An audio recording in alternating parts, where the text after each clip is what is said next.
operations center here. In this location, you might see our media personnel from our Office of Community Affairs. They may come in here and have press conferences after a critical incident or a major disaster in the city. So you might see video aired from here that would come from, like, let's say Hurricane Katrina, or when we had our major freeze here in the city recently. They would come and news would come here and speak.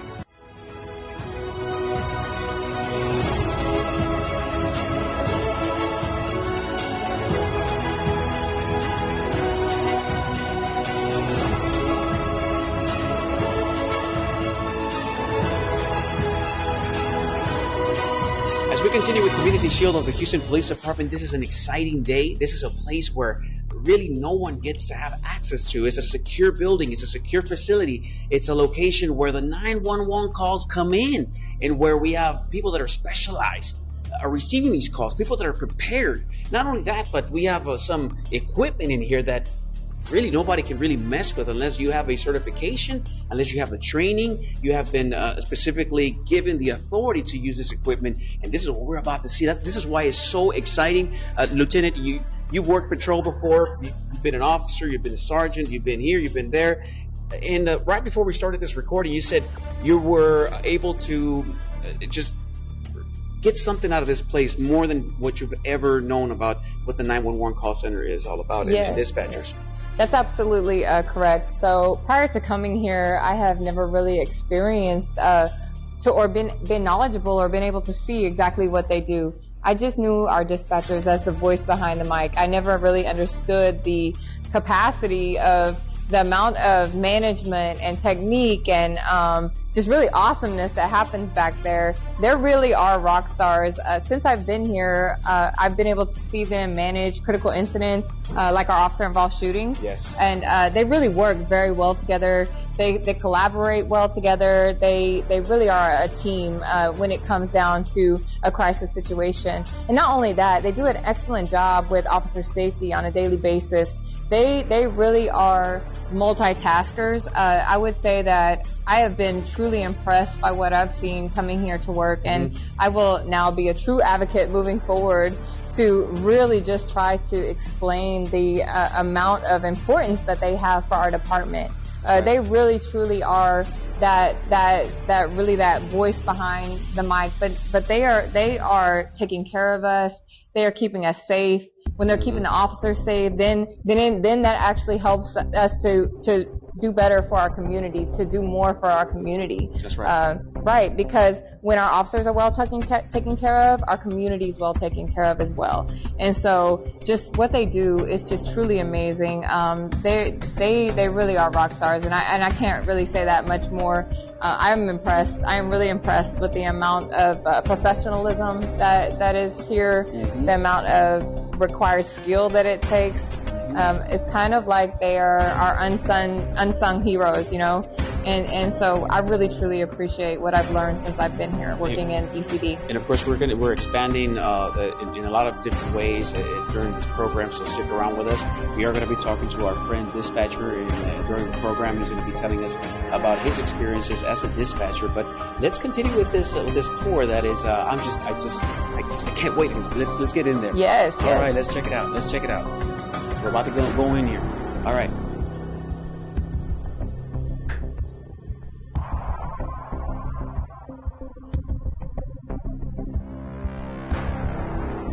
So this is it, guys. I know we go from a well-lit room to a room that's partially dark.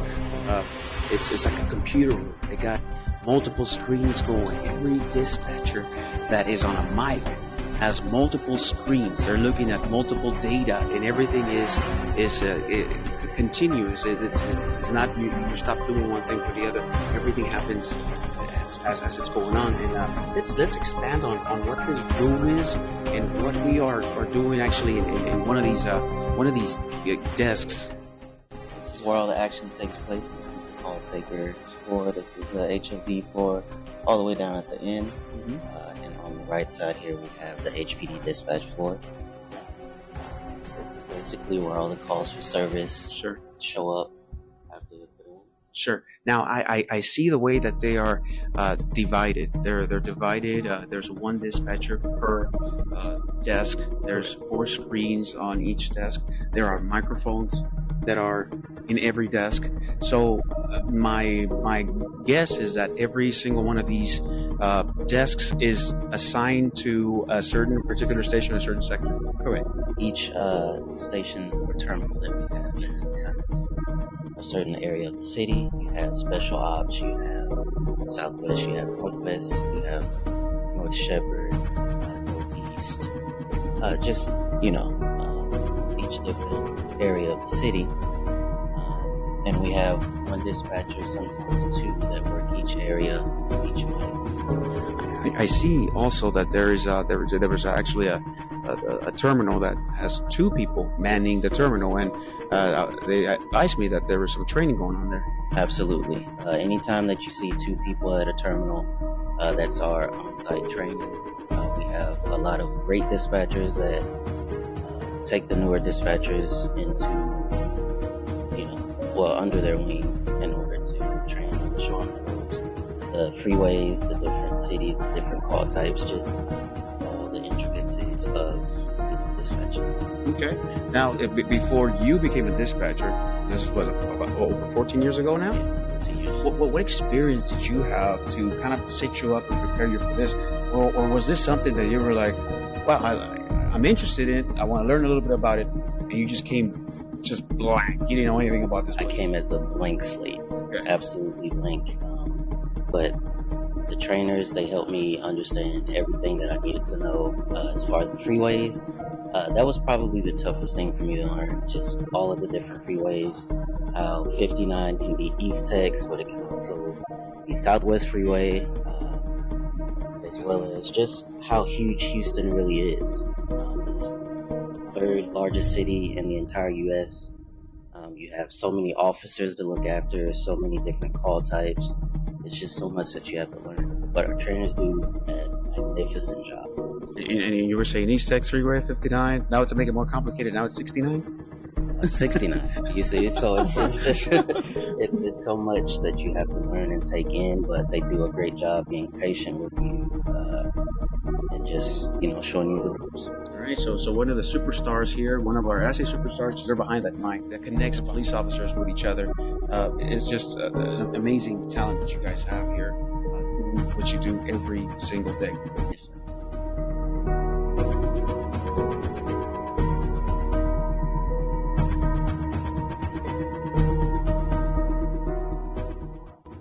Hello, I'm Joshua Sheen. I'm a police officer assigned to North Patrol Station.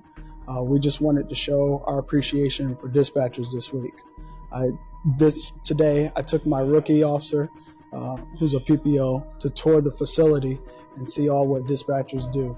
I believe it is important for officers to know that dispatchers not only deal with one police officer, but they deal with 30 plus officers at one time. Just yesterday, we dropped an assist in reference to an individual who was suffering. They was having a moment in crisis. My partner and I needed additional officers, and without the dispatcher, we wouldn't have as many officers coming to us, as she was able to relay messages, talk on the radio, and get on the phone. So again, we just want to show our appreciation to dispatchers and everything that they do. Thank you. All right, we continue Community Shield of the Houston Police Department. Thank you so much for watching. My name is Officer Jesus Robles from the Office of Community Affairs. And, we are at the HEC Center. This is the place, this is the location when you call 911. Yes, we have beautiful people that are answering the phones, that are always ready to take your call. And this is the place where your 911 call gets disseminated to the dispatchers. And this is why we're here today. We are honoring dispatchers. We are honoring this week. We are just exposing, showing, and letting you guys know exactly what they do and what it takes to be a dispatcher. And we cannot continue doing this program, of course, without highlighting our superstar dispatcher here that's with us today. Maybe a little shy to be on the camera here because he's usually used to being behind the computer, listening to the phones and just listening to officers on the streets and helping them out, sending them calls and getting people dispatched. How are you doing, sir? Doing well, doing well. Thank you. Good, good. Now, let me know, what do you do here on a regular basis besides some of the stuff that I was saying? Anything else that you would like to share, and just tell us what you do here on a regular basis. This is where we basically just practice being the first responders. Uh, this is where the emergency calls are sent over to us. We send them out to the units and make sure that the units have adequate backup, adequate information to assess the situation before they arrive on scene. Good, good. Now, what does it mean for you to be a dispatcher? I know it's a job. I know it's a place where you collect a check after you finish your every 2 weeks or whatever. But what does it mean to you to be a dispatcher? This is me making a difference. Okay. I feel like I can help people.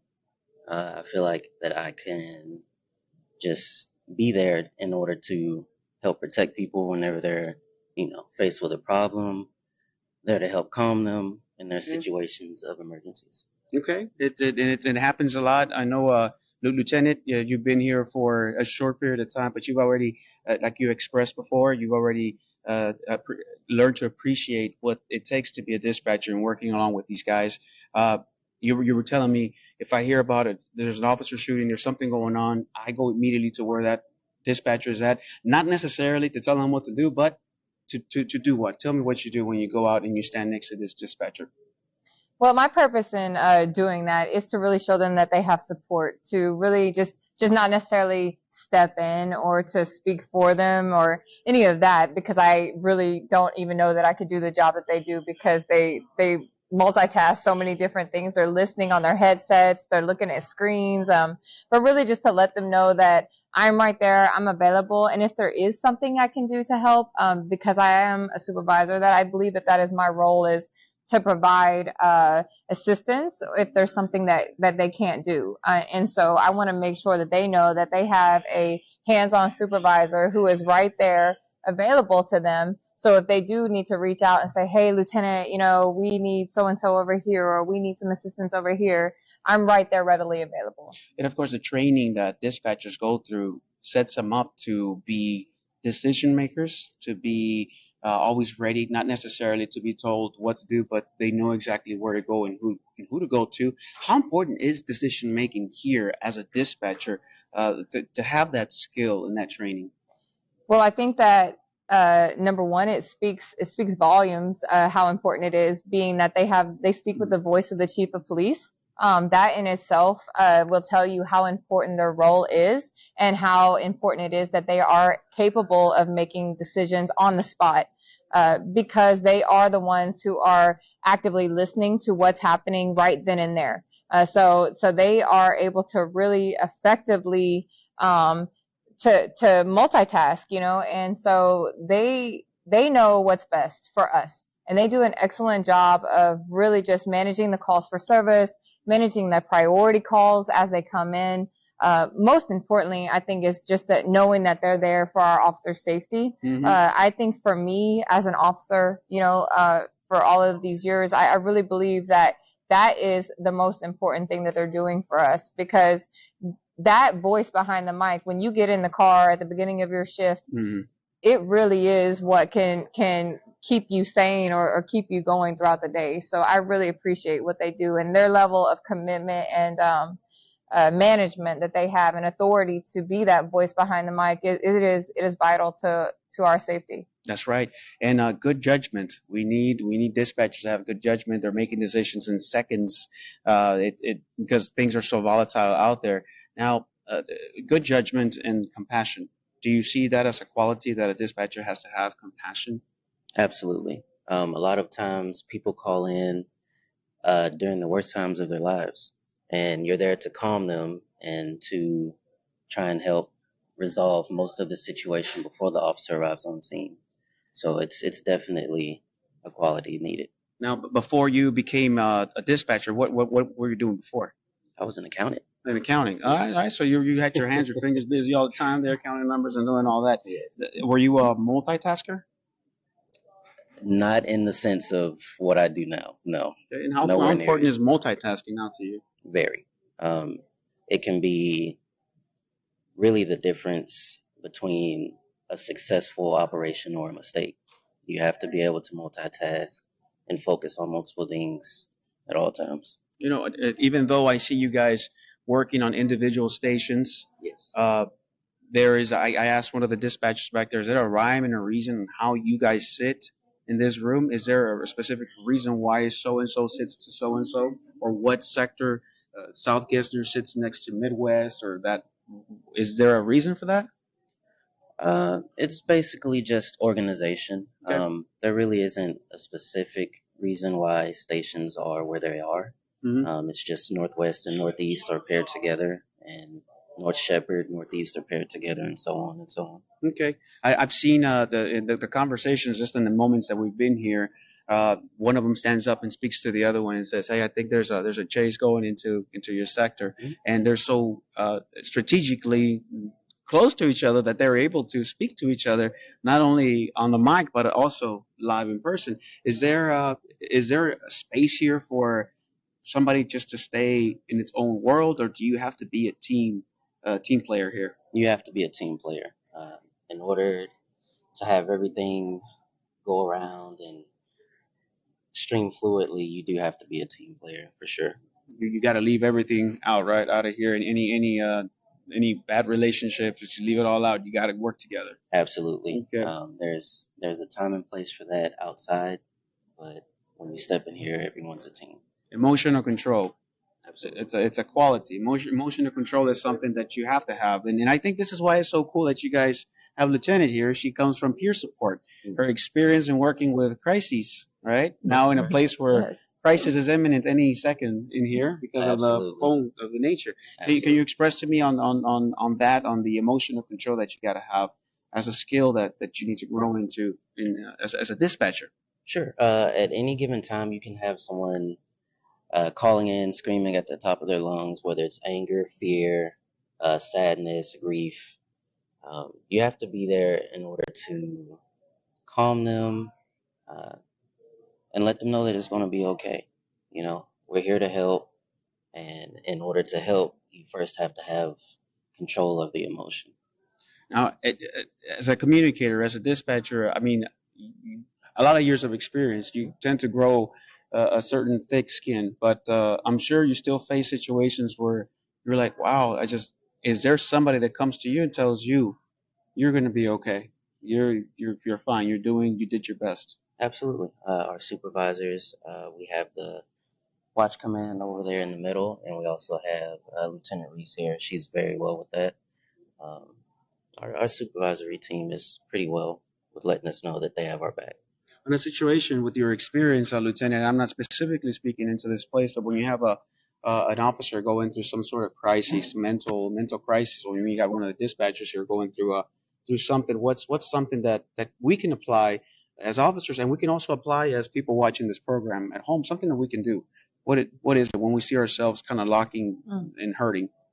I think immediately is to try to take some deep breaths, to really refocus where your mindset is, and even in the midst of a crisis, your capability to be able to see yourself through the crises, which I think that we're all trained to do, that the general public is not. But one of the main things is really taking some deep breaths, really trying to refocus and bring yourself to a mindset of knowing that, you know, you will get through this, and this is a temporary situation. And that even though it is a crisis and it may be horrible, that it will end eventually. And I think just keeping yourself in a really positive mindset, being mindful of your thoughts can really help you to manage that stress. It is a learned trait. It's not something that comes overnight. I think that's why it's so vital and so important that we actually have continuous training, that we work on resiliency, that we work on coping skills that are positive, that we really focus on talking about the stress that we deal with on a daily basis. A lot of times in police work, and also from what I've seen here, they manage multiple situations on a daily basis, just like officers do on the streets. So there's a lot of cumulative stress that may not necessarily be just one crisis one day. It can be multiple calls throughout the day. It could be multiple critical incidents that are really just affecting them emotionally and physically. And as long as you're aware that what we're doing does create those types of stressors, then you're able to think ahead and be able to say, okay, when this type of crisis does occur, or when this type of incident occurs, how can I keep myself in a state of calmness? Because especially for what they do, they have to remain that calm, because the officers on the street, we're in the midst of it. We're in the midst of chasing down that suspect, or being involved in that shooting incident, or just really trying to figure out what's next. But them being calm on this end and knowing how to manage their stress effectively and their voices effectively, it is a skill that takes time to learn, but it's doable. It's definitely doable. It's something that comes with time, just like with officers. For us, it definitely comes with time. But it is resiliency and coping are something that you have to practice. It takes 21 days, from what I understand, to create a habit. Mm-hmm. So I tell the team and everybody here that I speak with, what you say matters. And so I think words matter. Just speaking positive affirmations to yourself on a daily basis, maintaining a positive mindset is really the first step in being able to control your emotions. Mm-hmm. Because really 100% of it, or 90%, I guess, and I'm not quoting exactly, I don't remember mm-hmm. who said this phrase, but it's 90% is our reaction to a response. Sure. So how we respond to things is really, that's up to us. Mm-hmm. How other people are affected, it is 90% our reaction that's going to affect them. So if we're in control of ourselves, what is happening on the other end, it's doable. We can make it work. We can manage it appropriately. And of course, here at work, we go through the stresses, right? And you're not supposed to take anything home. Part of the resiliency is always having something to go to after you leave this place, right? Having something positive to go to. Do you have anything that you, after a busy day here, after a stressful day here, any hobbies that you practice when you get home to help you in this resiliency aspect of being a dispatcher? Absolutely. I do tend to go to the gym quite a bit. I'll take up hiking and napping. Oh, hiking and napping. I like that. Yeah. Man is honest right here. Yeah. A good deal. Napping. Now, I know an officer. His name is kind of rhymes with your name. You know, Kennard. His name is Tenard. Really? And Tenard, that's why I'm so keen to Kennard. Tenard helped us do a segment for this program. He appreciates dispatchers. He loves dispatchers. And he said, Officer Robles, I like superhero characters. And he said, I think I can connect Batman and Commissioner Gordon to what a dispatcher does. Do you have any clue about why he would say something like that? Commissioner Gordon and Batman, do you have any clue about that? We're more of the unsung heroes behind the scenes. Mm-hmm. And what did Commissioner Gordon do every time there was a need, an emergency? The bat signal. The bat signal, and you guys are that bat signal when we get that 92871. You know, and yes, 92871. There's a call waiting on your screen. Can you please check it out now? Yes, I will. So let's check out this video here with Officer Tenard. They're from the Memorial area.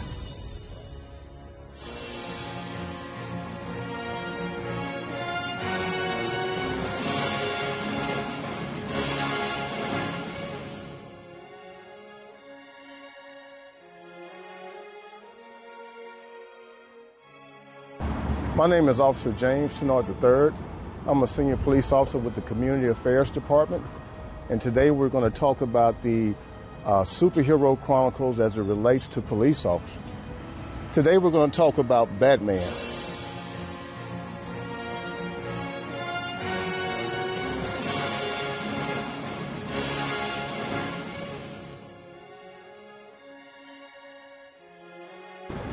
Right here we have Terry McGinnis Batman. We have the old school Batman, the Mego doll. We have the animated series Batman. We have the first Batman that was created in 1939 by Bob Kane. And we have the 1960s Adam West Batman. And right here we have the 1990 series Batman car. And here's a picture of the first depiction of Batman in 1939, the way Bob Kane drew him. And he was a spinoff from Zorro, The Shadow, and Dick Tracy. But in particular, today we want to talk about how dispatchers are so important and how Batman and Commissioner Gordon, the correlation between the two. Commissioner Gordon he started off just like every police officer. He was a police officer. He became a sergeant. He became a lieutenant. He was a captain, and then he became commissioner, which is the equivalent of being a chief like Troy Finner. He started to have problems in Gotham City. Crime was on the rise, and he didn't have enough manpower to handle the crime. Bruce Wayne was a young man who was born in Gotham City. His parents was Thomas and Martha Wayne. They were killed in the alley, and he became an orphan. He was so motivated by that he told Alfred that he wanted to travel abroad and learn how different types of self-defense and different forensic sciences. And he became this machine, this machine of combat and battle. When he returned to Gotham City around about the age of 25, he started his journey on being Batman on a night patrol.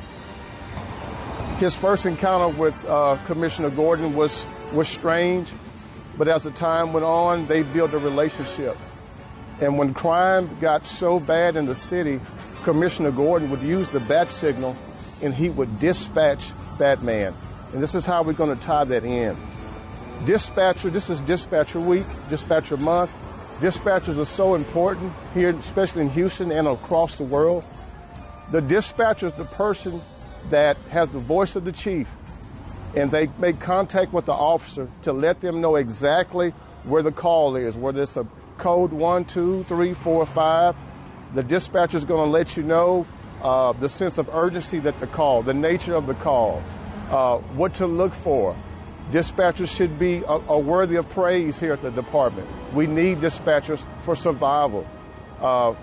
We don't give them enough praise. And I would like to say again, I want to reiterate, Commissioner Gordon, not only was he a police chief, commissioner, he was a dispatcher. He knew the importance of having the right timing, knowing when to call Batman, just like the dispatcher knows when to make contact with the police officer, to fight crime and to be on time to where the caller, the complainant, and to get to the suspect, to make the arrest, to do what we need to do to keep this city safe.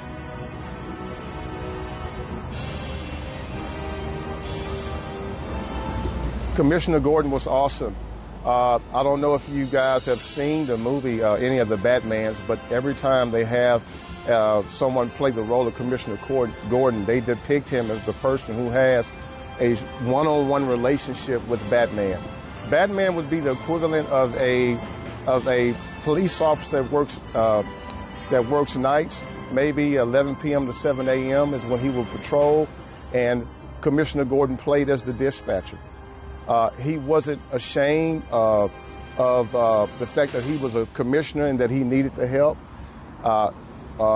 Whenever there was something in the city that was overwhelming, he would dispatch Batman, and by way of the signal. And the way that the dispatchers dispatch us is it's a radio. We get it over our speaker. We see the call, and we do exactly what the dispatcher tells us to do. The dispatcher and the police officer work together hand in hand. And dispatchers should be celebrated, and they should be well respected here in Houston and cities all over the world. I would like to give a special thanks to all patrol officers. Myself, I patrolled for 12 years at McCower Station and downtown patrol. Patrol officers, we love you. We thank you for always being so brave and going to the call without hesitation.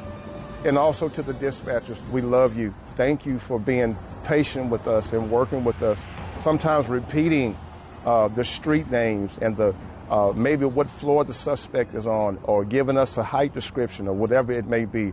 We can't make it without you. Patrol officers, dispatchers, we love you from the Houston Police Department Community Affairs.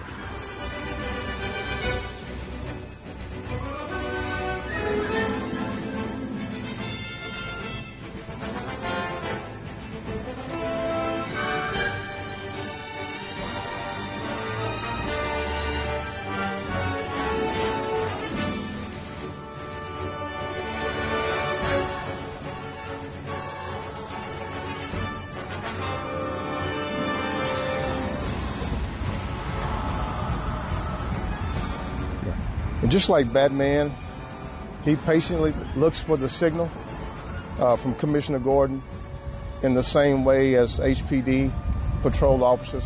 We look for the signal from dispatch to call us to the call, and we go bravely without hesitation, and we do what we have to do as police officers without hesitation. To all patrol officers, I love you.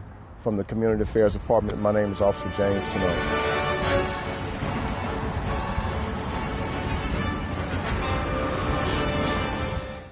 That was our friend, Officer Tenard of the Community Relations, Community Affairs Office for the Houston Police Department. What did you think about that?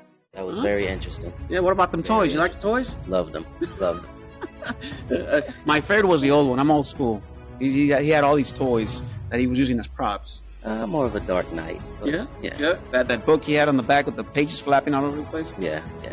Good effort. What do you give it from a 9 to a 10? What do you give it? An 11.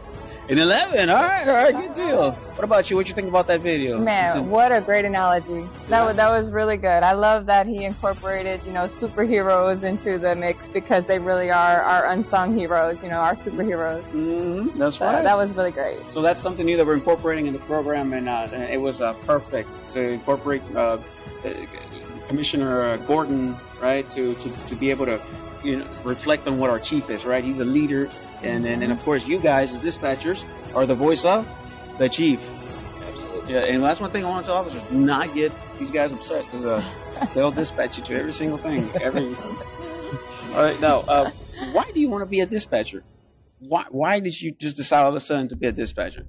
Was it just a light from heaven just came down and said you're gonna be a dispatcher? Well, I believe so. Yeah? Yeah, maybe. It was something that I stumbled upon while I was in college. I actually turned out to be pretty good at it, and I ended up moving here to Houston and continued my career as a dispatcher. Okay, good deal. There it is. Ma'am, is there a special reason why you came out here? Is it one of those things that I have to go and try it out? I'm laughing because honestly, I'm newly promoted, and this was my first assignment as a lieutenant.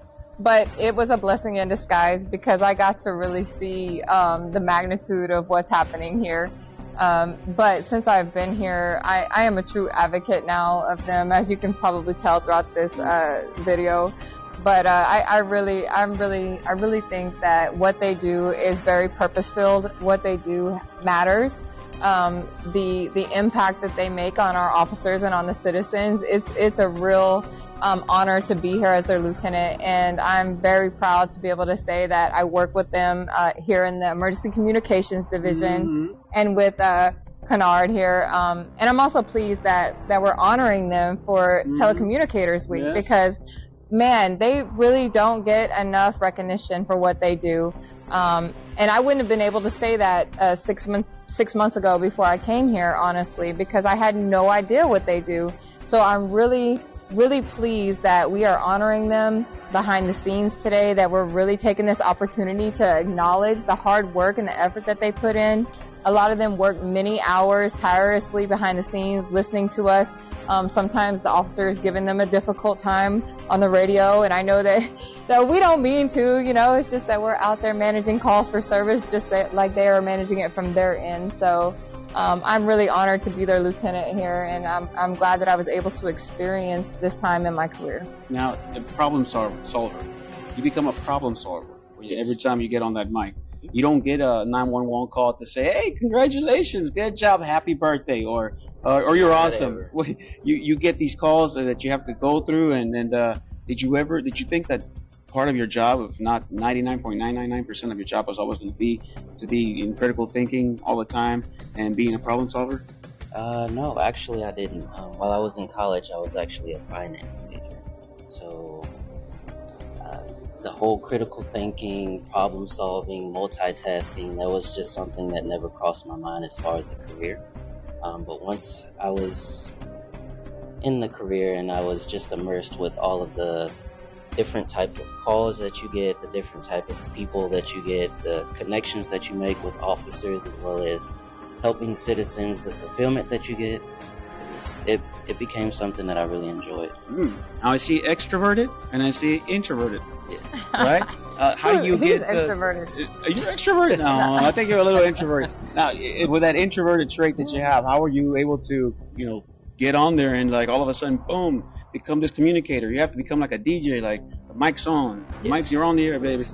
The training. The training is just really what helps you get over being an introvert, taking control, being able to tell the officers what they need, where they need to go, as well as accepting, what you need to learn and give back. When people are going through a crisis, they're calling 911. They're not calling because they're having a good day. It'd be unintelligible callers, people that you don't understand what they're saying. And then you got the officers that are on the radio, on the street, running around, handling something, and they're unintelligible either too. How do you handle stuff like that? Just by asking them to repeat if they can. If they're unable to, we have a playback system here that we can, play back the traffic and see if we can understand it a little bit better the next time. It's ways around it. Now, how do you handle your traffic that's coming in on the radio? As far as the calls, the officers trying to ask you something and you logging things in and sending things in? Just one at a time. If there's times where they're walking over each other, you have to get on there and be like, hey, one at a time, you guys are walking over each other. But one of the parts of the training is just getting your speed of typing up. So it's pretty easy to maintain, all of the radio traffic coming in as long as you're, able to type consistently and smoothly. Okay. There's a smoothness to it, right? Yeah. I did see you on the computer, and I did see you replying to somebody, and you just put your fingers on top of the keyboard, and you just listen. Like that. I don't know if you picked up your fingers, and you typed up about 100 words there, and I was like, did you type, or did you just lay your hand on it? It's sort of a magic trick they teach you. Just brush across, and whatever you need done, it gets done.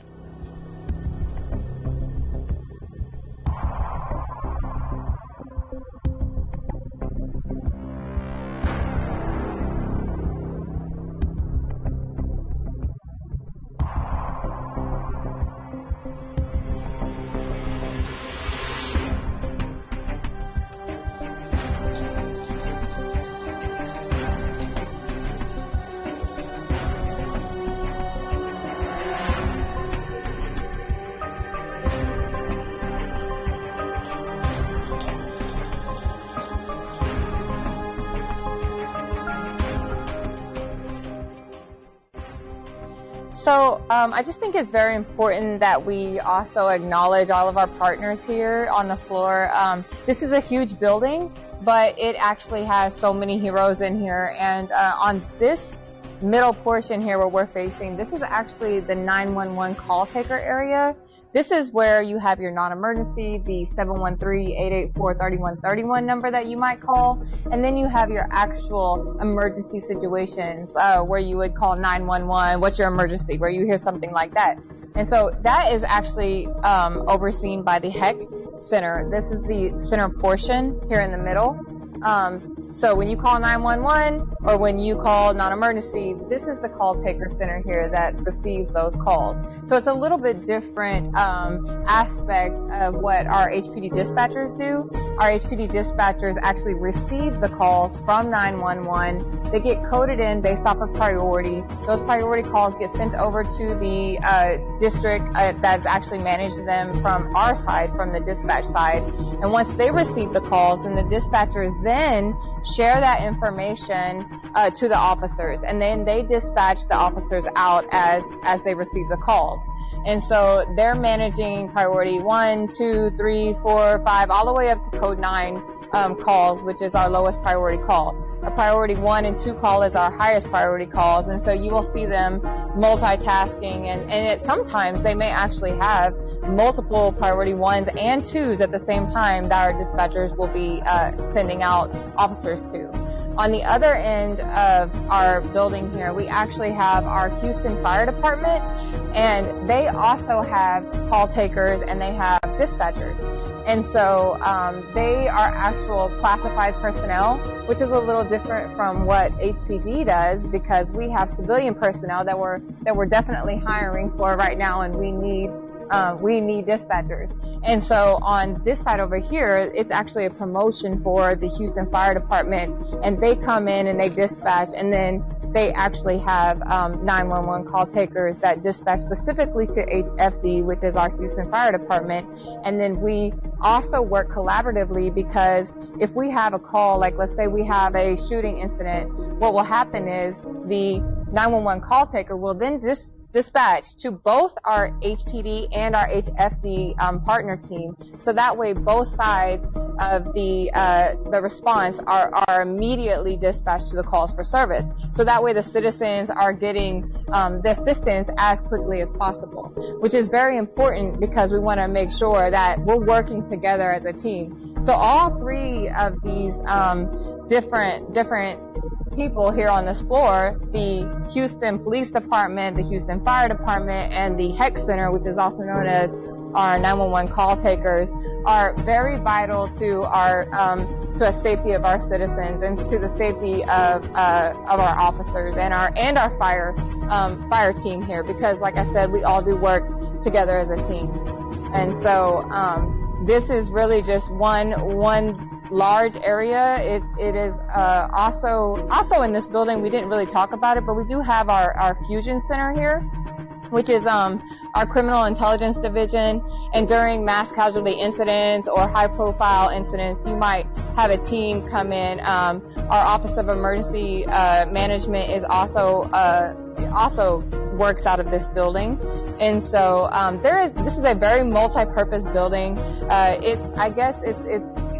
It's high tech in a way, but it's also low tech, so they work with what they have. But we're really just pleased to be able to have such a collaborative team here that works together, and a team of heroes, like we said, that really does an excellent job keeping all of our citizens safe and our officers safe in times of mass casualty, or even just could be your 911 call that perhaps you might have a child fearful or lost from their family for something like that.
Hello, my name is Allison Hudson. I am a program manager and public information officer for City of Houston Office of Emergency Management. We are currently in the Emergency Operations Center, and what we do in the Emergency Operations Center is we activate for pretty much every emergency, every disaster, every planned incident within the City of Houston. We work with partners, police, fire, EMS, Public Works, typical any organization that may need us, Centerpoint, National Weather Service, any type of partner that we may need.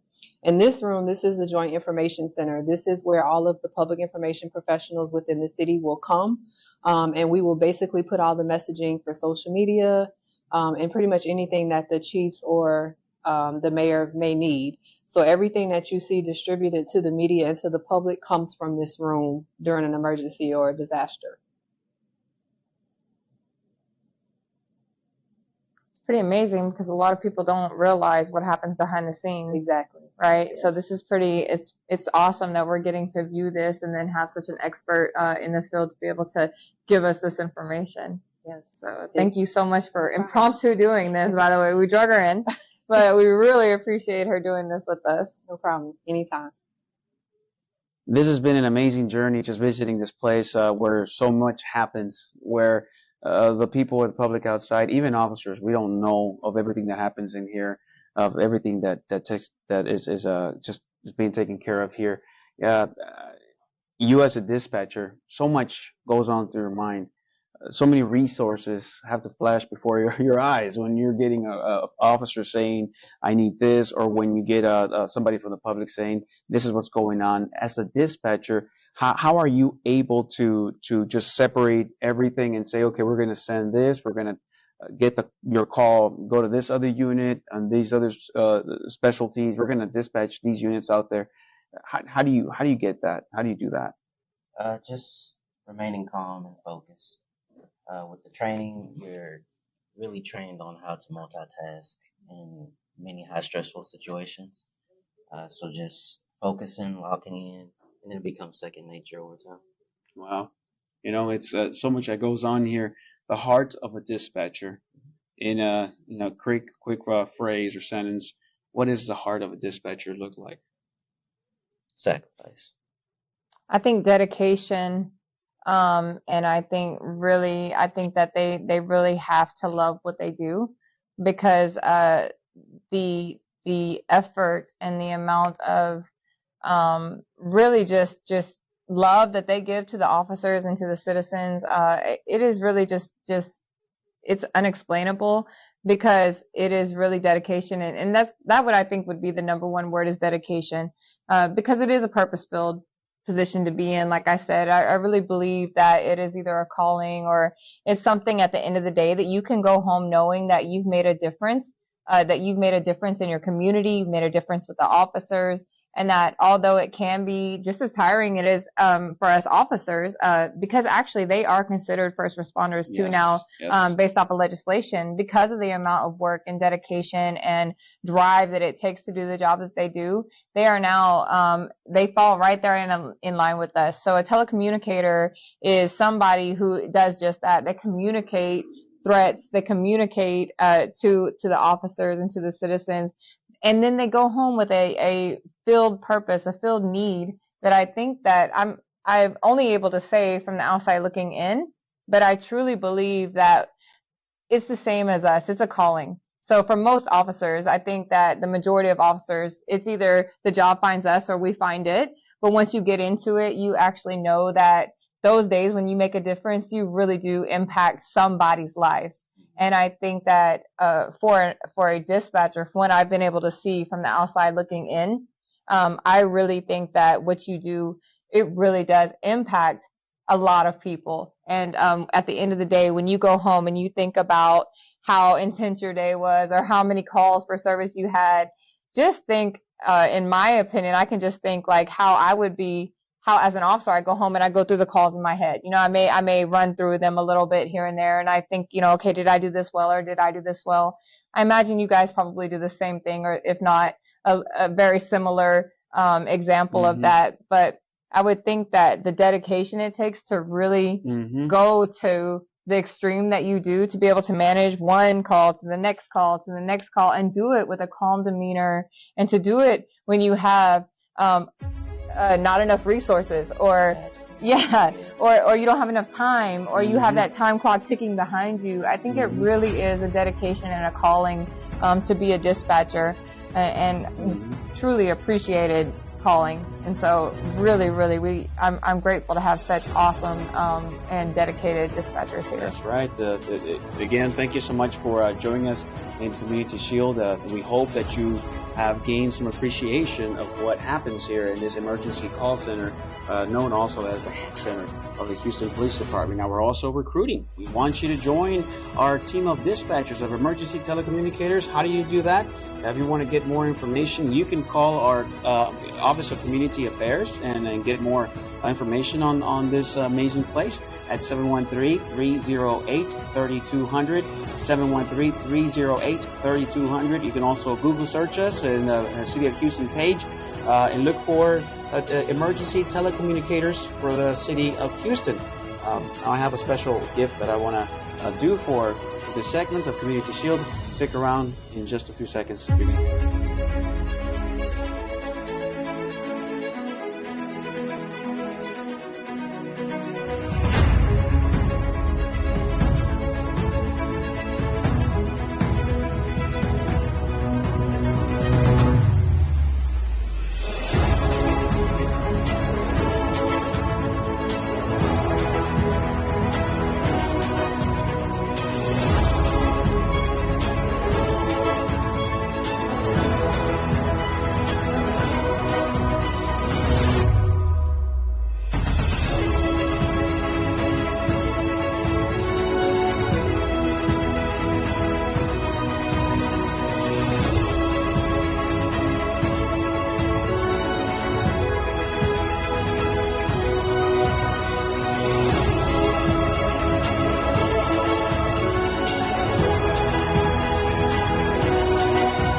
I want to share something with you, especially something that goes to the heart on this week that's so very special for dispatchers and for the whole department in the emergency communications division, to Commander Lorenzano and everybody that works with her and the HEC Center.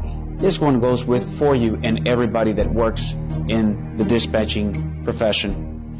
An angel walked and found the Lord walking in a small circle and asked, "What are you working on, Lord?" "Well, I finished creating a peace officer. Now I'm working on the dispatcher." Because the angel could not see anything in the room, he asked God, "Tell me about this dispatcher." God answered, "It's somewhat like the police officer, something like that, but it has 5 hands. 1 for answering the phone, 2 for typing, and 1 for answering the radio, and 1 for grabbing a cup of coffee. The arms have to be placed carefully because all the dispatcher's hands have to be working simultaneously. The digestive system of this creation of mine is a little complicated because it runs on coffee and food that can only be delivered every once in a while, but seldom needs to get up for the restroom. I make the skin tough. A dispatcher must withstand the darts from the cranky officers, the jabs from citizens, but not show the wear and tear. A dispatcher only needs 1 pair of eyes. It needs extra room for the ears. There are 5 sets of them. 1 for the main radio, 3 for the radios that he has to monitor, and then everything else that is going around the dispatcher. The brain has to be enormous so that it can remember a full set of 10 codes and the phonetic alphabet, at least 200 voices, and the entire contents of 3 different SOP manuals, 2 teletype manuals, the NCI TCIC code book, and of course, I left enough space for it to learn the individual quirks of each sergeant, of the lieutenants, of the shift commanders, fire chiefs, other supervisors, and have the ability to keep it all straight. There has to be room for them to learn for which situations an officer is needed and which situations the officer is not needed, and for the ability to determine in less than 2 minutes what to do in any given event. There is a built condenser so that it can take an hour-long explanation and condense it down in 30 seconds and still have the ability to get the whole story across. Those switches in the front are the emotions. It has to be able to talk to a mother whose child has just died but not feel any pain, a raped victim with empathy, a suicidal person with calmness and reassurance, and an abusive drunk without getting angry. When one of the officers yells help, it can't panic. When someone doesn't make it, the dispatcher's heart cannot break. That little soft spot just to the left of the emotion switch is for the abandoned animals, the frightened children, the little old ladies who are lonely and just want to talk to someone for a few minutes.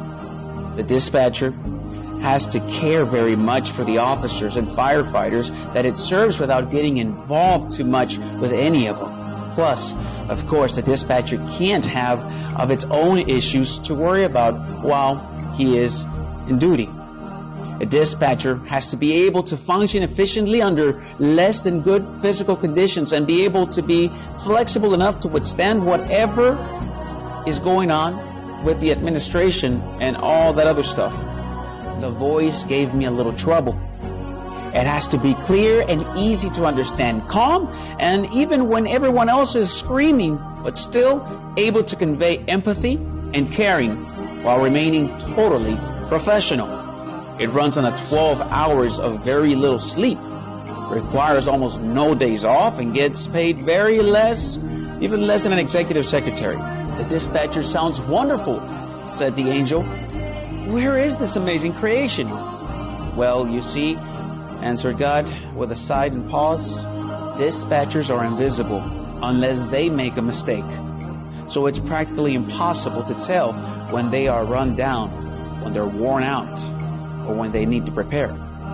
Now that I've created them, I can't see the original one so that I can make more models out of one.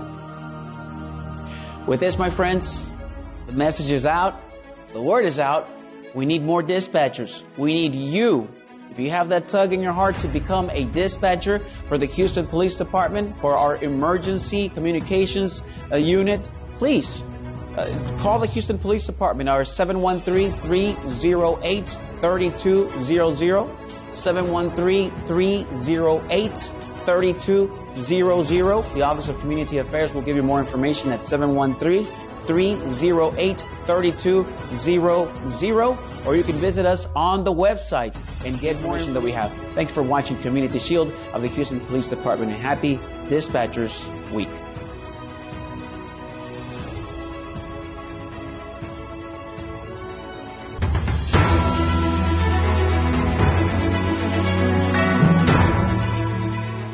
This has been a NowMedia television feature presentation. All rights reserved.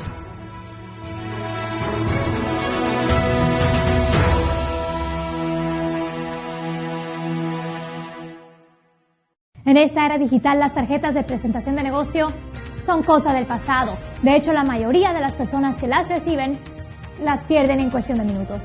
La videotarjeta de negocios de NowMedia es un video de su negocio especialmente creado por nuestros expertos con toda su información de contacto, los productos y servicios de su negocio, y puede ser enviado de manera rápida utilizando su teléfono móvil. Cientos de negocios ya están viendo la diferencia. Llámenos hoy al 832-384-9588.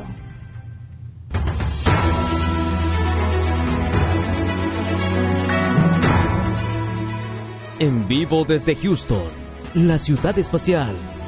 Esto es NowMedia Televisión.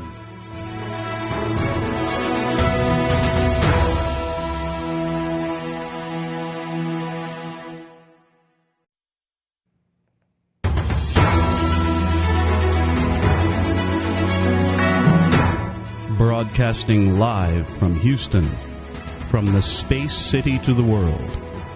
You are watching NowMedia Television.